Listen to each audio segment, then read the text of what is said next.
Welcome to Pick Up and Deliver, the podcast where I pick up my audio recorder as I head out for a walk and deliver an episode to you while I stroll around. I'm Brendan Riley.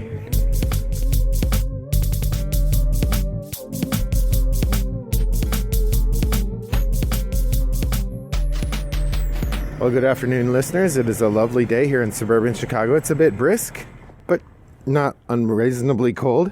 It's cold like most February days are. It's warmer this afternoon than it was this morning, which is why I'm taking my walk now instead of earlier. On my walk today, I thought I would talk a little bit about some games I've been playing. This one will be a little bit different than Shooting from the Hip, although it's going to be very similar in format. I'm going to do a Shooting from the Digital Hip. Boo, boo, boo, boo, boo, boo. Okay, so I've mentioned that I play quite a few games online, and there are a number of games that I encounter for the first time online. I will talk about these occasionally, but I've been holding off reflecting on them in my usual Shooting from the Hip model because I've discovered that when I play a game online for the first time, especially asynchronously, synchronously it's like playing on the table. It's not quite the same, but I get the feel for it. When I play asynchronously, it's a very different experience, and it takes me longer to really feel like I understand the game or have a good grasp on it. And so it's with that experience that I've been more hesitant to talk about the games that I've been playing online. Nonetheless, I am going to. And I've actually picked out 4 that I want to talk about today that I've been playing a bit online. Some of them, particularly Conspiracy Abyss Universe, I've been playing with regular listener Gabriel Edge. Gabriel, hi. So I'm going to start with that. The first game I've been playing on Board Game Arena is Conspiracy Abyss Universe. Now, this is a card drafting game. I think we've been playing 2-player. I think it's always 2-player, although I'm not 100% sure about that. In it, you are drafting cards and building this sort of reverse pyramid. You start with, it's an upside down pyramid. You start with the widest part at the top of the pyramid and go downward. And each card you draw has a color and a value. And what you're trying to do is build up sets of cards of the same color with sort of ascending values and placing them near one another in this triangle. Then you're also collecting these pearls, and some of the cards will have special powers that they can do when you collect them. And then there's also these sort of locations that you can get, and you put those on some of the cards, and locations give you special powers as well. The game has this interesting mechanism where you can either take a card that is sort of on display and take that into your triangle, and you have to put it in the next available spot in the triangle. So you fill it in from left to right, top to bottom. And so if you have a space available in your top row, that's where the next card you get goes. So one of the big challenges is sort of mediating the card that you draw so that you can get the cards of the same color next to each other. If there are cards available to be taken that way, you can do that. Otherwise, you can draw from the deck, and when you draw from the deck, you can take 1, 2, or 3 cards, and that gives you more choices, but you're taking them blind, so you don't know what your choices are going to be. And the more cards you take, you're only going to take one of them. So the more cards you take, the more likely it is you're taking out exactly the card your opponent needs and then putting it in the face-up display where they can take it. In addition, if you put a card in the face-up display that's the same color as the card that's already there, then your opponent gets to take both cards. So that sort of amplifies the difficulty. So between those two things, it makes for a really spicy game. I'm enjoying it so far. We've played it a couple times. I'll confess that if you couldn't tell from my quick description, the scoring isn't entirely transparent to me yet. I have a general idea of how it goes, but probably a few more plays, and then I'll take a minute to go read the scoring rules again, and then I'll really have it set in place. But I've been enjoying it. We've played 3 or 4 plays now, and I won one of them, I think. Yeah, and the art is beautiful. It definitely seems like the kind of game that would be fun. The randomness of the card draw is not my favorite. It feels like sometimes there's no good answer to the thing you draw, although there are some cards that you can get that will allow you to switch a card's position later. So sort of being on the lookout for those and planning ahead for how you might switch if you get the opportunity to is part of the equation. And then there's also a bit of gambling or pressing your luck as you try to figure out how to arrange your cards in a way that you're going to benefit most from drawing them when you draw them. So that's Conspiracy Abyss Universe from Bruno Cathala and Charles Chevalier, published by Bombix. All right, next up we have Dice Hospital. Dice Hospital I've been playing on Board Game Arena with my friends Ray and Rich. Hi, fellows. This one is an interesting one in which it is a dice drafting game, but you're drafting 3 dice at a time on these ambulances, and then you have to place them in your hospital, and they all go sort of in the untreated part. Each die goes in one of your wards. You have 4 wards, I think, or 5 wards, and each die starts untreated, and then you have to use your different hospital staff to treat the different patients. And the dice come in 3 different colors, which connect to different parts of the hospital that you have that can treat them. And basically your goal is to use the different parts of the hospital to progress the dice up from whatever number they started at up to 6. And then if you treat them one more time or progress them one more time after 6, then they are released from your hospital and you get points. Again, the scoring isn't entirely transparent to me. I'm still feeling my way around a little bit, but you definitely get a lot of points for clearing out a bunch of people all at once. And you lose a bunch of points if you have patients die, which if they go below 1, they die. Any patient that you don't treat in any given round also goes down 2 pips. I thought it was 1, so I actually had a couple patients die last game because I thought it was that they went down 1 pip, and in fact they went down 2. So, oops. This one's interesting. There's some really nice combinatoric synergies to be had, and sort of manipulating which color dice you're going to get and what numbers they start with so that you can make the most use of your special dice, because you'll get a special die with it'll like treat different patients with different levels of skill. So like right now in one of the games I have a surgeon who can treat red dice, and whenever he treats red dice, he always treats 3 of them, and he treats them 3 red dice in ascending order. So if you have like a red die for a value of 3, red die with a value of 4, and red die with a value of 5, all 3 of those increment up 1 notch. So Dice Hospital is pretty fun so far. Definitely worth exploring further. I'm not sure how much I would like this on the table, but if someone got it out at a game club, I'd be happy to play. So that's Dice Hospital from Stan Kordonsky and Mike Rudd, published by Alley Cat Games. And again, I'm playing that on Board Game Arena. All right, the third game I want to mention, I'm playing with a new board game friend. This is Kelly Jean. We're playing it over on yukata.de, and this is Balloon Cup. This is an older game. It's sort of, I don't know what you call it, resource dueling.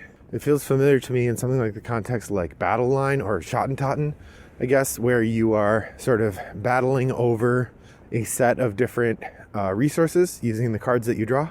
The idea is that you have, there'll be these cards or these locations with different color cubes on them, and you're battling for control of the location by playing cards with different numbers on them that match the colors of the cubes. Once both sides of each card, or both sides of each location, have a number of cards equal to the number of cubes and in the right color formations, then whoever has the highest or lowest value, depending on the location, gets all the cubes. And then you spend the cubes to buy these trophy cards, and the person with the most points on trophy cards wins. I have a feeling this is a game that would be fun to play over time with somebody you know pretty well and in person. I think the implementation on Yukata worked just fine, but it played so slowly because all you do is you play one card on one location that it took us like 2 weeks to play the game, and it just really wasn't a whole lot there, particularly because you don't have a lot of control over which cards you get.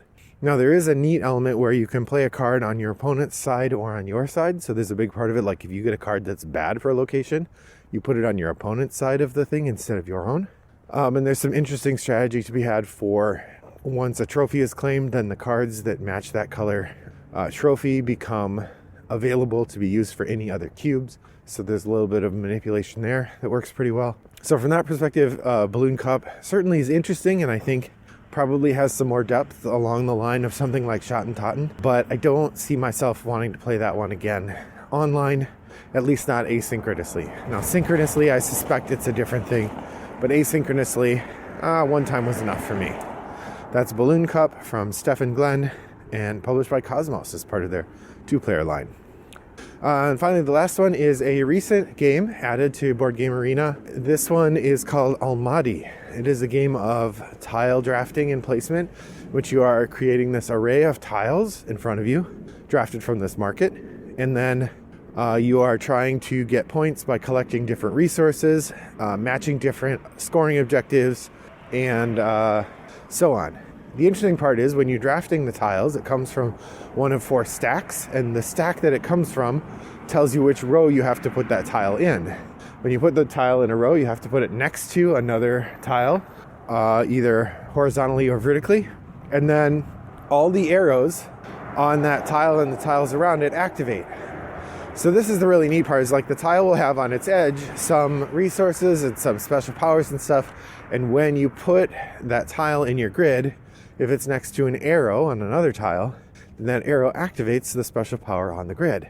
And similarly, if the tile that you put it next to had an item, and your tile that you place had an arrow, it activates that power, or that gets you that resource or whatever. This game's pretty interesting. I can see how over time it would be fun. As far as tile placement goes, the puzzle of getting the different resources to line up in the right spots is pretty neat. The best part of the game is some of the tiles will have a little icon showing a magic carpet. And the magic carpet is the best part.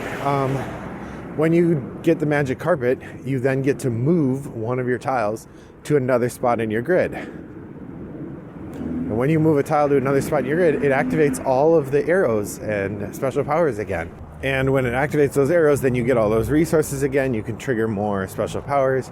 And then if one of the special powers you activate is a magic carpet, then you get to activate that again. So now you have this magic carpet that you've activated twice. And it's really neat to see it kind of cascade. Now you are limited to 3 magic carpets per turn, so you can't build up some sort of endless machine, but you can do an awful lot if you have planned ahead carefully, and it works really nice. Now there are some resources that you can get. There are some gems that you can use to buy special scoring cards. The people who are good at this game are really good at it. There's one game I won, but then the couple games I've lost getting like half the points as some of the other people. So the level of skill that people can bring to this arrangement is pretty high. Because you can see all the tiles that are available, there's a little bit of planning, but it is also tactical because you don't know which tiles your opponents are going to take, so you can't really plan ahead that far. Like most of the games I've talked about here, with the exception of Dice Hospital, this game feels pretty abstract. The theme is nice. Unlike Abyss Conspiracy, the art in this is just fine. It's got a kind of Tale of Arabian Nights style art to it with some nice mosaic imagery. The character art is sort of stereotypical fantasy Arabian kinds of characters, or Arabian characters from before the modern era. But all of that said, it doesn't have much theme to it. It could have just been symbols and it would have worked fine. I confess I did not go and look up what Almadi means. I suspect it means something like marketplace, but yeah, I don't know. Overall, that one is pretty fun. And I'm happy to play it a few more times, which I'm going to because it's part of a online tournament I'm in. I'm not sure once that tournament is done, I'm not sure I'm going to be seeking out a lot more games of it though, just because the theme doesn't really do anything for me, and so I don't know how much I'll be asking to play it. But if other people really like it and they invite me to play, I certainly won't say no. That's Almadi from Matthew Bossu and Francois Gandon. I guess that's French. Funny Fox is the publisher on that one. Again, played at Board Game Arena. So 3 of those 4 games I played at Board Game Arena. One of them was at yukata.de. Of those games, I think I've been enjoying Dice Hospital the most, with a close second to Conspiracy Abyss Universe. I would recommend either of those. Almadi was fine, nothing special either way, although the rearranging the tiles with the flying carpet was pretty neat. And Balloon Cup, I probably wouldn't push to play again, and wouldn't push too hard for you to play either. I mean, if you're looking for a game like that, I think Lost Cities or Shot and Totten are both interesting and better than Balloon Cup. Well, that was my survey of my new games that I've tried asynchronously in digital format. What games have you been playing? Have you joined me and played a game with me? I would love it if you did. You can join me over on Board Game Arena or yukata.de, or I haven't mentioned, Boîte à Jeux is also another place where we could play. My username in all 3 places is Wombat929, and I'm always happy to join another game. Just send me an invite and we'll play something. what other games have you been playing, you can share that information with me directly by sending me a geek mail message to Wombat929 on BoardGameGeek, or an email, if you're old school, to Brendan@rattleboxgames.com. Or you could tell us all by going to the Board Game Geek Guild. That's boardgamegeek.com/guild/3269. Or you can follow the show notes to find the link directly. Or you could search Pick Up and Deliver Guild Board Game Geek in your favorite search engine. Any of those places would be a fine place to share what games you've been playing and what games you think I should play. I'd love to hear from you. Well, thanks for joining me on my walk today. I hope that your next walk is as pleasant as mine was. Bye-bye.